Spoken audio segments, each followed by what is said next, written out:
reason I'm on strike today is because we need this livable wage. We gotta stand together. Right. We have to. If we don't, we ain't gonna get nothing. Right. Let them know that there's a new day in America. There's a new day in North Carolina. We're gonna rise up. We're gonna stand up. And God, we give you the honor and the glory as we say amen. Amen. Amen. Amen.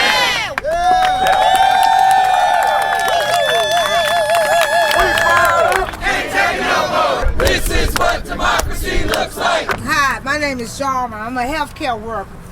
I make $7.25 an hour. I get paid every week.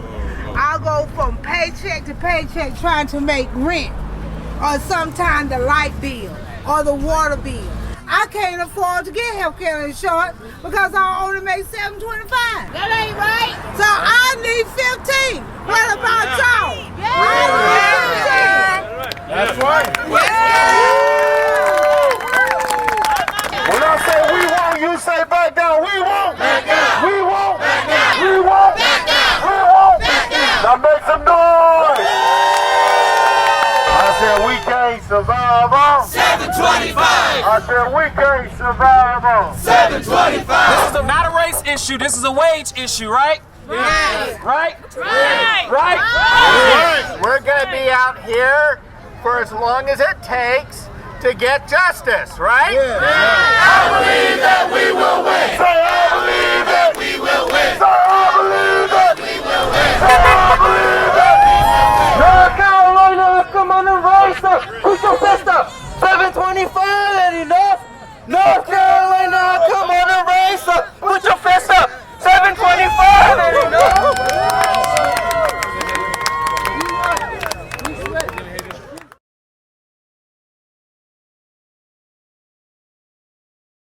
My name is Hilda Edmondson. I've been a home care worker for 6 years, but I've been taking care of people for 12 years. I only make $9 an hour. In the midst of making only $9 an hour, I've been homeless. I had to live in a shelter. I couldn't afford home health insurance. Let me make that plain. I was a health care provider who couldn't afford health care myself. I couldn't afford my knee replacement that I need. So many days I go to work, I'll be in severe pain, but I don't tell my supervisor because I don't want her to send me home. I can't apply for disability because I can't lay up for 6 months without paying somebody. I have car insurance, life insurance, so forth and so on.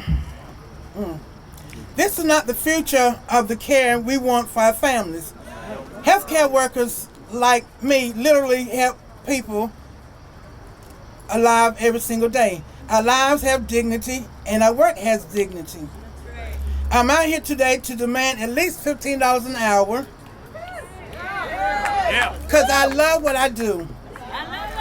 I'm a proud care provider, but I refuse to settle for pennies. And I hope you continue to stand with us as we fight for 15 in the union. Thank you.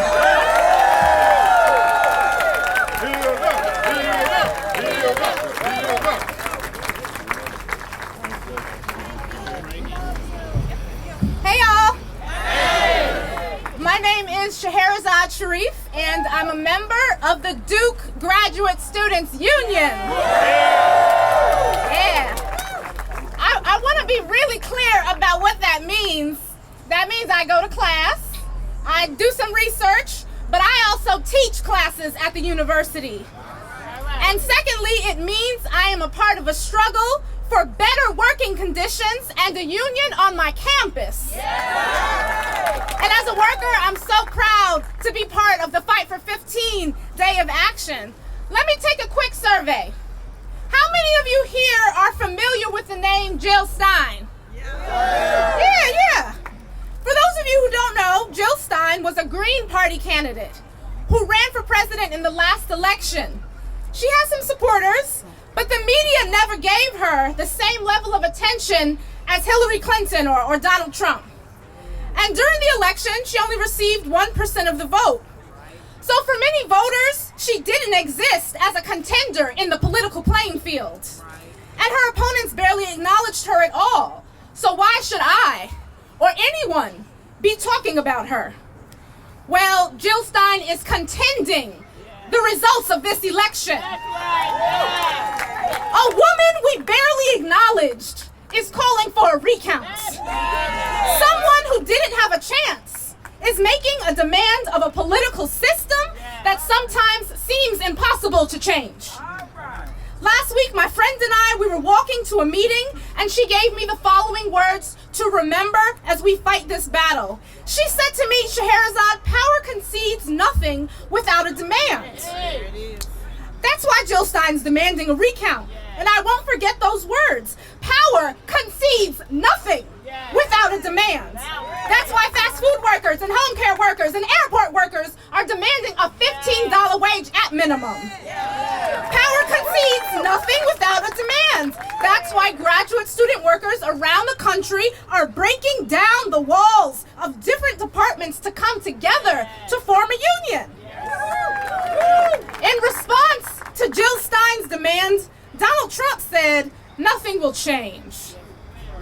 Well, I think that Fight for 15 knows what change looks like. I've been watching campaigns to raise the minimum wage to $15 around the country for years now.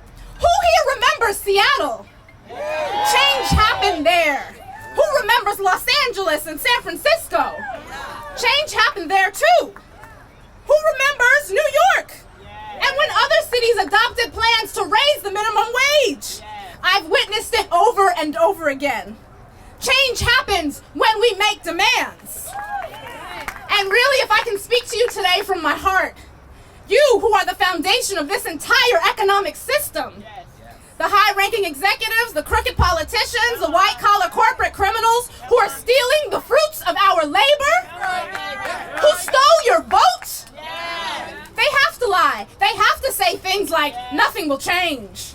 Because there is one fact that is overwhelmingly clear for each of us today. And I'll say it to you like Sam Cooke said it in 1964, a change is gonna come. Now, some of y'all from the old school know the words to this song. I know y'all know it, right? Okay. So when I say, it's been a long time coming, but I know a change gon' come. Yes. I was born by a river in a little tent. Oh, and just like that river, I've been a-running ever since. It's been a long time coming, but I know a change gon' come. The fight for 15 is this change. Stop the Carolina coup, Durham beyond policing. Where are my people from the Black Youth Project? Duke's Graduate Students Union, Duke Teaching First, Faculty Forward, Standing Up for Racial Justice, the People's Alliance. These organizations are this change, and the change is gonna keep coming until we are all free. Thank you.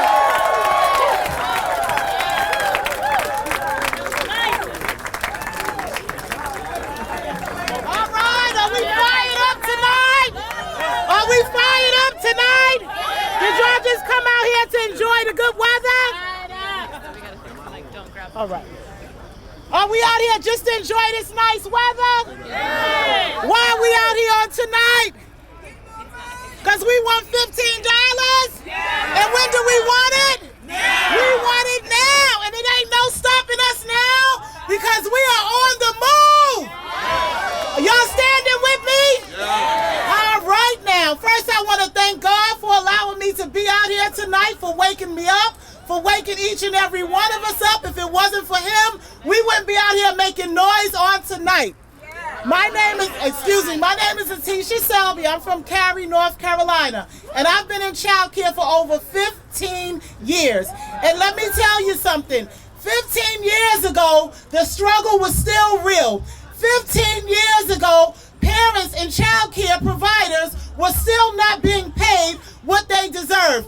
15 years ago, I had to take one of my children out of childcare because me as a childcare worker, I could not afford childcare myself. Here it is a century later, and the struggle is still real. So what I'm saying on tonight is that we want change. We want all our politicians out there to know that we will not stop. We will ride this movement until the wheels fall off. I said we will ride this movement until the wheels fall off. Why?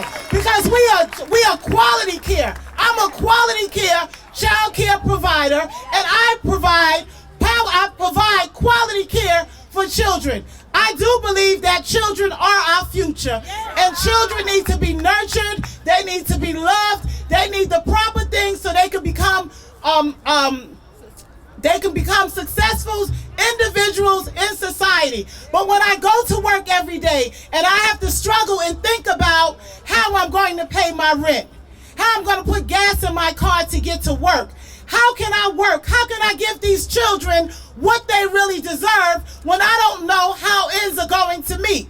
I believe that if they want quality care, we need quality pay. No teacher should have to leave their job or make a choice between leaving a job that they love, that they went to school to get a degree for, that they went to school and went in debt with student loans, should have to make a choice should they leave that profession. No parent should have to suffer and wonder, will they be able to go to work and make income and provide for their family when they can't drop their children off to daycare because they cannot make ends meet.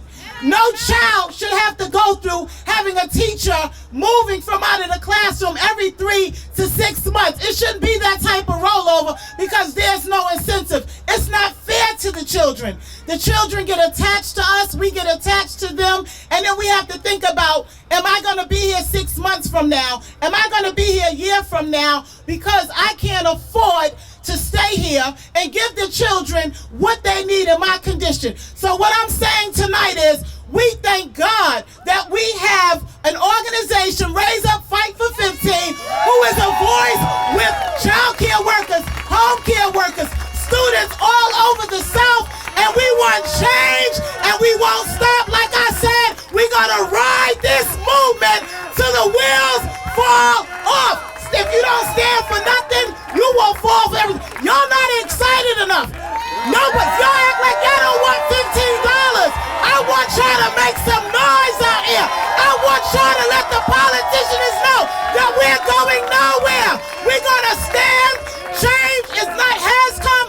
Change has come now. And you know what? With God, all things are possible to them that believe. It may be impossible with man, but it's possible with God. And we know that change is happening all over the world, but we want it to happen in the South.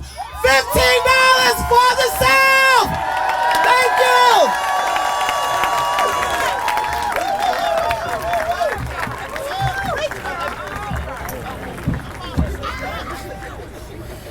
I've been working at Bojangles for over 10 years. I make $8.60 an hour. Bojangles and other fast food restaurants like McDonald's make millions and billions of dollars every single year. So why are we workers working for pennies? Why do I have to worry about how I'm going to take care of my children while CEOs take care of home? Thousands of dollars an hour. We are escalating our action today, putting our bodies on the line, because the world we are living in today should not be normal. Our lives of being underpaid and over-policed should not be normal. Durham PD, Charlotte PD, being able to gun down people who look like me without any accountability should not be normal.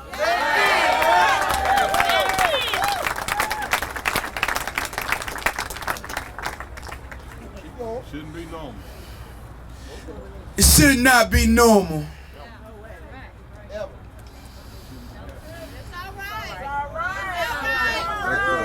It's okay. our immigrant community. When I say immigrant, I mean Latinos. That's right. Being snatched from their homes and violently deported. Should not be normal. That's right. If we seem crazy to be willing to break the law, to have our voices to be heard, well, in this kind of society, what choice do we have? I refuse to allow my children to grow up in a country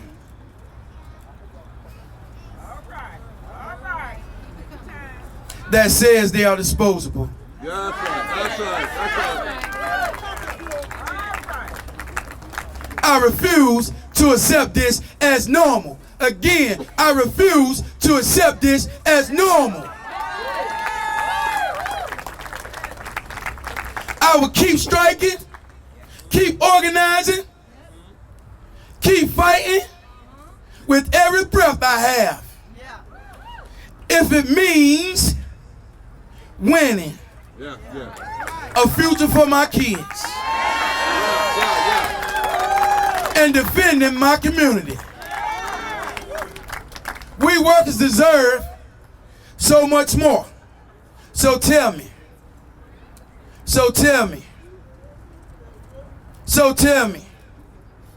Can you hear us now? I'm done with mine.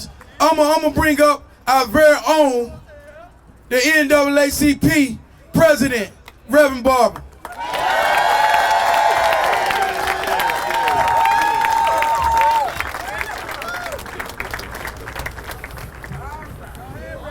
Raise up. 15 and a union.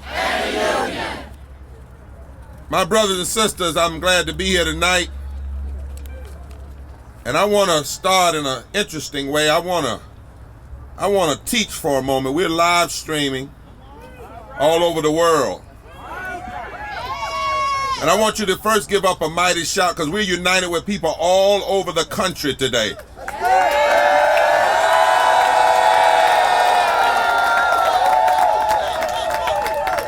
Now, there are some people, Abdullah's right, that think y'all crazy, think we crazy. And it's important that we teach. Because it's one thing to have a rally, but after the rally, you want to make sure people are clear. Anytime you're going to do civil disobedience, you don't want the media just to report a bunch of people got arrested. You want it to be so disciplined and so clear that the message is clear. That's why those of you that aren't going in to get arrested, your job is to tell the right story to the media. That's why we don't have to cuss. We don't have to act crazy, fight, because we don't want that to be the message. We want this is a non-violent march, but it is a very strong gathering. Nonviolence is not weak. I was talking to my friend the other day out in Standing Rock, where our native people are standing, and he said the reason they're doing nonviolence in Standing Rock is not because they're weak, but it's because they're strong and they're exposing the violence. When you want to expose something, you can't be it, because then you look like what you're trying to expose. So I want to teach a moment. There's this poem, I don't know if you've heard it. It was written by Langston Hughes. It says, free? Who said free? Not me. Surely not me. The millions on relief today, free. The millions shot down while we strike, free.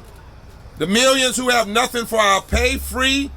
For all the dreams we've dreamed, all the songs we've sung, all the hopes we've held, all the flags we've hung, the millions who have nothing for our pay, except the dream that's almost dead today, free? Oh, we're not free.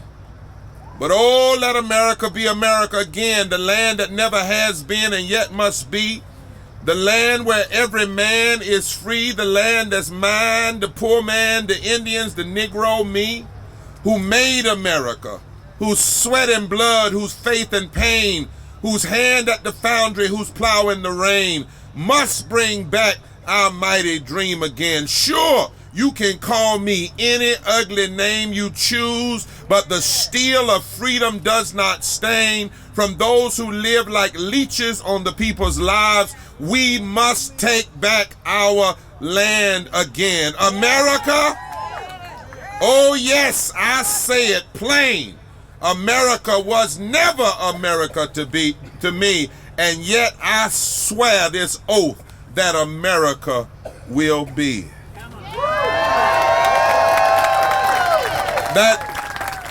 That poem was written in 1935, right after the Harlem riots in New York. I want you to understand that this fight, this unity fight, is one that we have to continue, but it's not just one that has just started. This fight is as old as when the slaves were forced to work all day for nothing.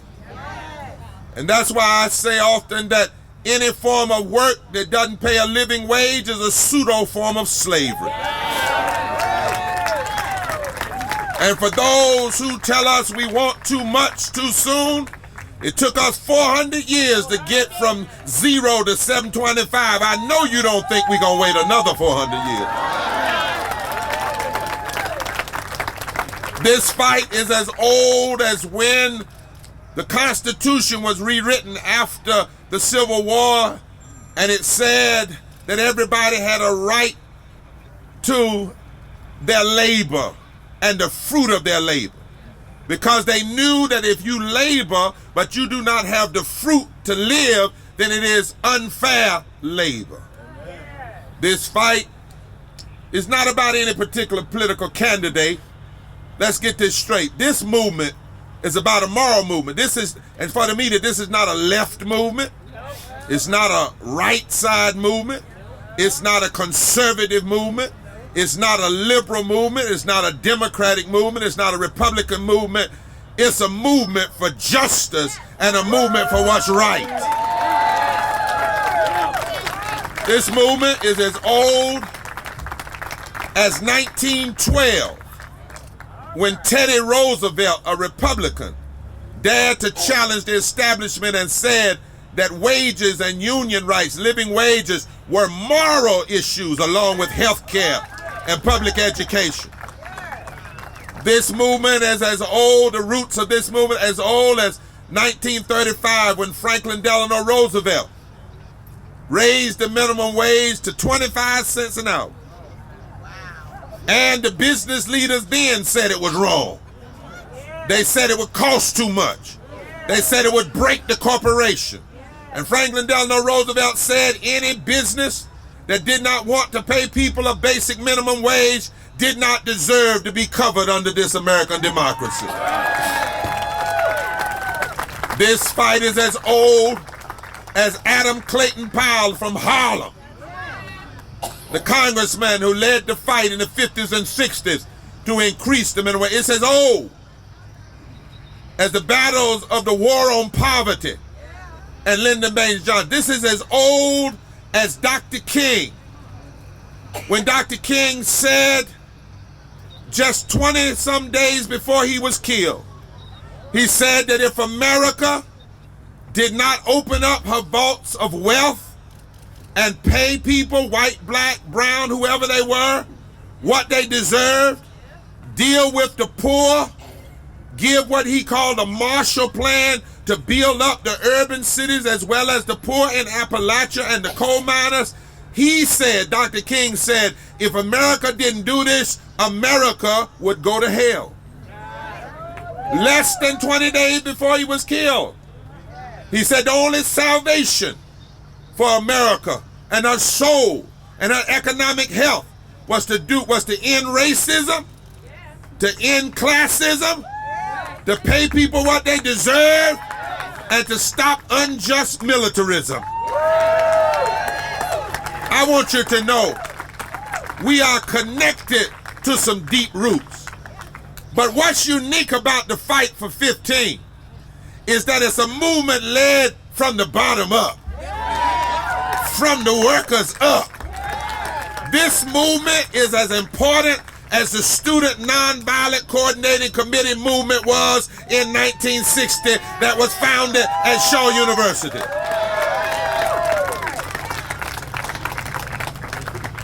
This movement is powerful. 2018 will be the 50th anniversary of the Poor People's Campaign. And there are a group of us as clergy that are talking about redoing the Poor People's Campaign. You know, Dr. King's goal was to bring together black and white and young and old and Latino and go to D.C. and stay there until the vaults of this nation were opened up. 1968, he was shot before he finished it. But we got to finish that, because until America does right and North Carolina does right by workers and working poor people, then America is not right. Now, I know my brother Abdul said today, I'm president of the NAACP, but today, I'm here and I'm going to submit to civil disobedience. You know, when you do civil disobedience, you never go to get arrested. What you say is, if somebody tries to take my right to protest, I'll submit to the arrest. Because I got a right to protest. Huh? That's my First Amendment right. So if you decide you want to arrest me, you can arrest me, but I'm not going to give up my right. But I'm not here today. I'm president of NAACP and I don't see any separation. But today, I'm here as a preacher. Because I follow this brown-skinned Palestinian Jew who never charged a leper a copay, who was hounded by the state as a terrorist, and whose first sermon, not second, not third, not fourth, not fifth sermon, but his first sermon, he declared that true religion, true evangelicalism was not how you shout, though I shout. Was not how you clap your hands, though I clap my hands. Was not how much oil you put on your head, though I put oil on my head. Was not how you speak in tongues, though I speak in tongues. He said the first business of the gospel was to preach good news to the poor. So don't even come to me talking about following Jesus if you're not standing with the poor. In fact, that word poor in the Bible is patokos. It means those who have been made poor by systems of injustice that keeps them poor. And when you're anointed with the Spirit of God, then you've got to be on the side of the poor. I'm here as a preacher. I'm following that brown-skinned Palestinian Jew.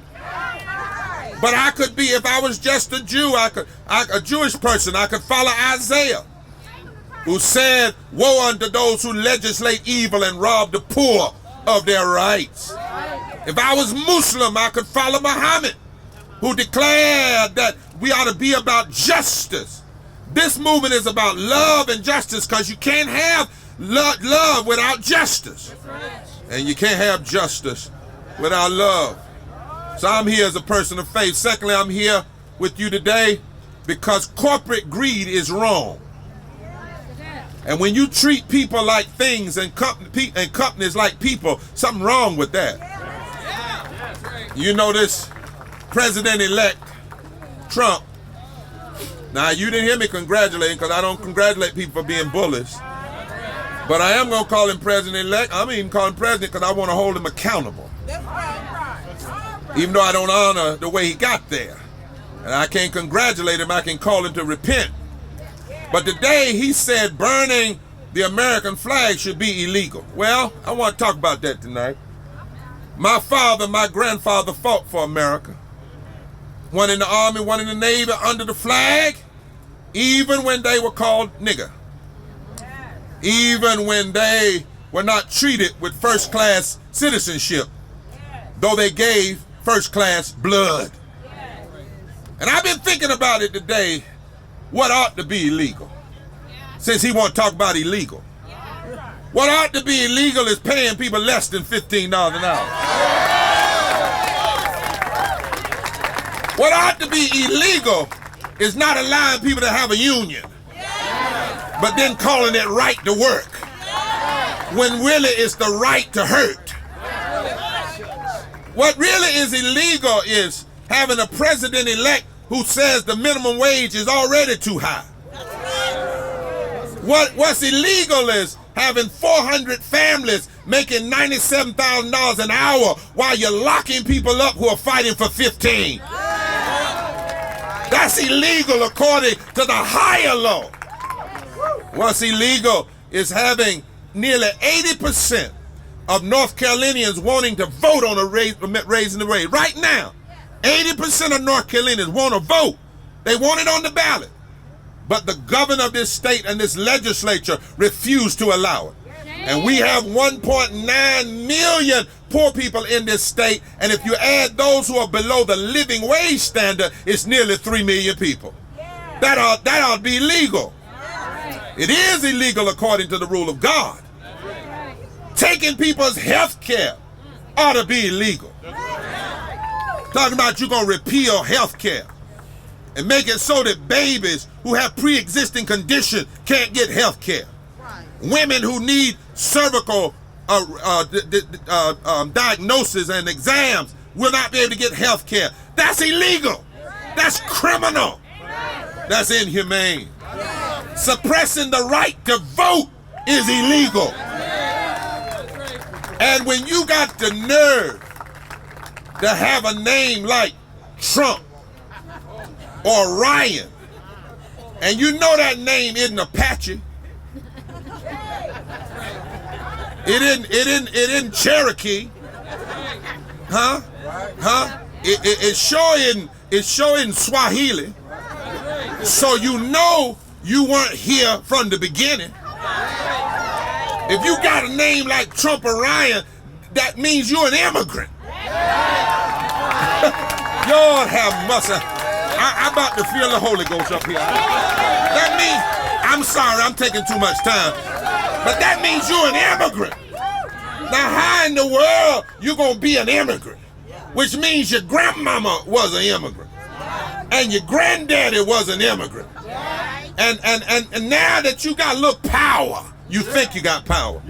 You want to pass some laws to keep immigrants from coming, or to build a wall to keep them from coming, or to send immigrants back home, when if the very laws you propose now were in place when your grandmama wanted to come here,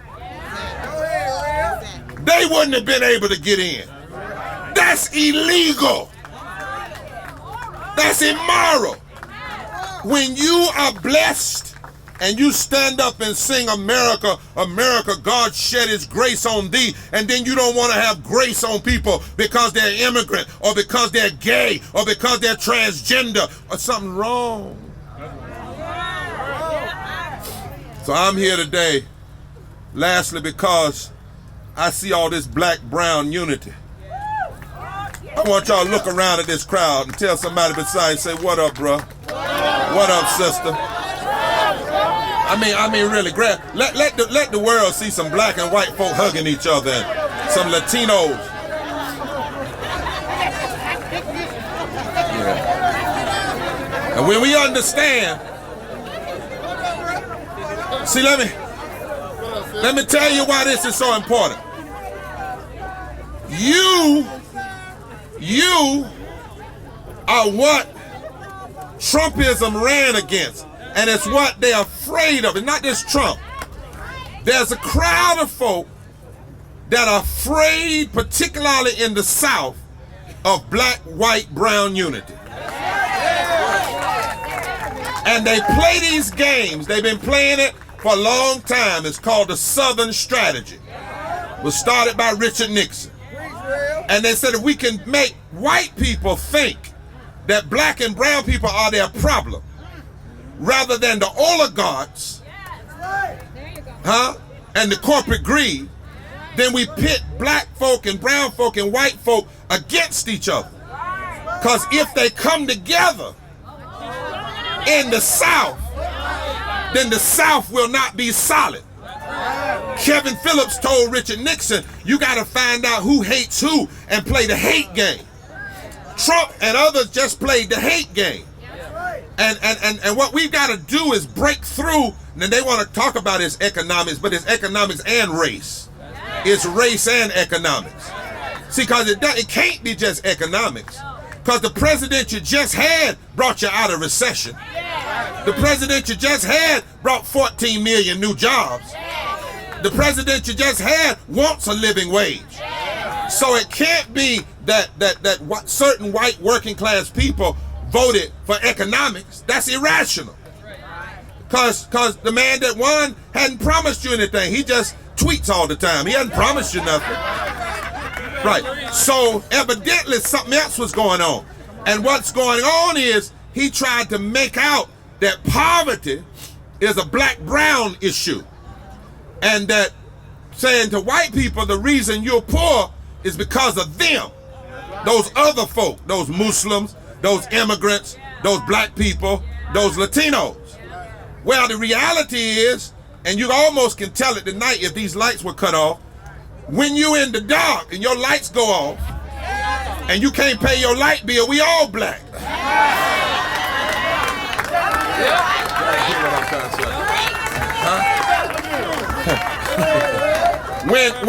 When a child stomach is cramped and that child cries because he's hungry, they don't cry white, they don't cry black, they cry hurt.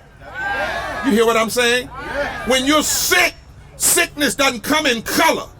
It comes in cancer and diabetes and stroke and heart attack. So they've been playing this game. So Trump goes in and basically says, see, they're the problem. Because he knows that if you register 30% of the unregistered black voters and they hook up with the Latinos, and then you get white people, working white people to hook up together, then you no longer have a solid South. Can I teach one more minute? See, in the South, 9 out of the 10 poorest states are in the South. But in those same states, people keep electing candidates who are the most adverse to living wages, adverse to safety nets. Why is that? Why is it that if there are 8 million more poor white people than there are black, Gerrymandering. and 5 million more poor white people than there are Latinos, then why in the South are many of our white brothers and sisters voting against their own self-interest? That is the ugliness of race and fear. And that's why this movement is so important. Because when you're out here black, white, and brown, you are breaking through the fear. And perfect love casts out fear. And when you get over fear, you can have faith. And when you got faith, you can run on. You can fight. You can change the world. So tell somebody around you, we're going to change the world. Black, white, and brown together. Because look, I'm here, I'm through. You see, you got to understand this. The fight for voting rights, the fight for civil rights, the fight for Black Lives Matter, the fight for immigrant rights, the fight for living wages is one fight. The same people that vote against immigrants vote against living wage. The same people that vote against living wages vote against public education. The same people that vote against public education vote against voting rights. The same people that vote against voting rights normally vote against civil rights. and the rights of gay and lesbian people. And the same people that vote there normally vote against Black Lives Matter. It's the same votes and the same money. And a time has come that if they are cynical enough to be together, we ought to be hopeful enough to fight and stand together. So it's time. The great philosopher St. Augustine says hope has two children. Two children. One is anger. Not being mad now, that's different. Mad, you have to act foolish. Anger comes from the word and grief. It means to hurt deeply. It means to mourn because stuff is not right. So in order to have hope, you gotta have righteous anger. But anger alone will destroy you. So on the other side, you gotta have courage. And courage is the character that will cause you to use your anger to fight for the right thing. And when you've got righteous anger and courage, then you can have hope. Because you know, as my sister said, if you fight long enough and hard enough and loving enough and strong enough, a change will come. I just came by here to tell you, we are not of those who shrink back unto destruction, but we are those who persevere unto the salvation of the soul. Faith is the substance of things hoped for, the evidence of things not seen. The Lord is my light, my salvation. Whom shall I fear? The Lord is the strength of my life. Whom shall I be afraid? It's time to walk together and stand together and be together and go to jail together and never give up together till we all win together. If I was in church, I'd say somebody say it. Somebody say it.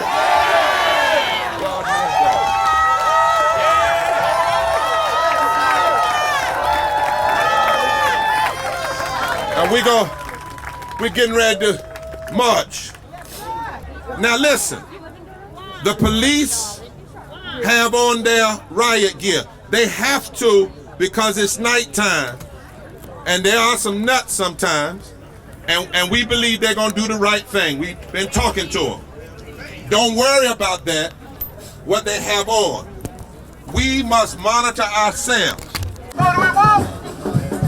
What do we want? What do we want? What do we want? If we don't get it, if we don't get it, if we don't get it, if we don't get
We work, we sweat, put 15 on our check. Raise up! Put 15 on our check. Raise up! 15! Raise up! Health care! Raise up! Voting rights! Raise up! Immigrant rights! One movement! One people! One movement! One people! Raise up! 15! Raise up! Black lives! Raise up! Health care! Raise up! One movement! One people! One victory! One movement! One people! Raise up!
Keep on walking. Keep on. Okay. Which way?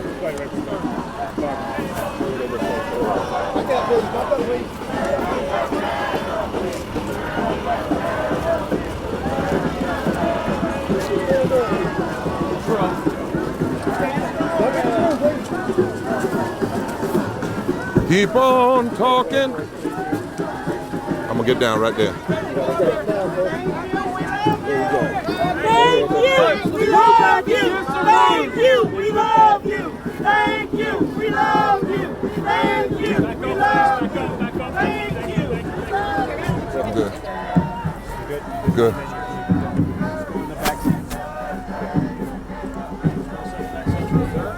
Yes, sir. Thank you, sir.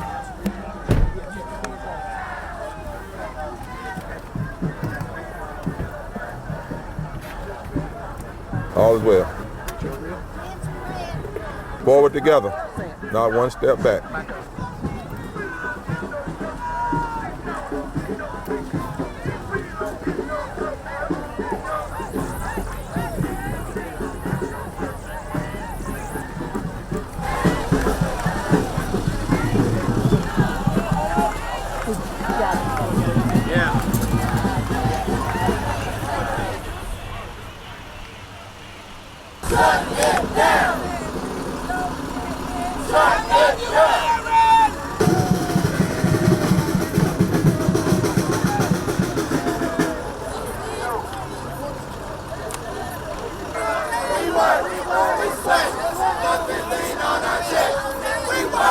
We sweat, 15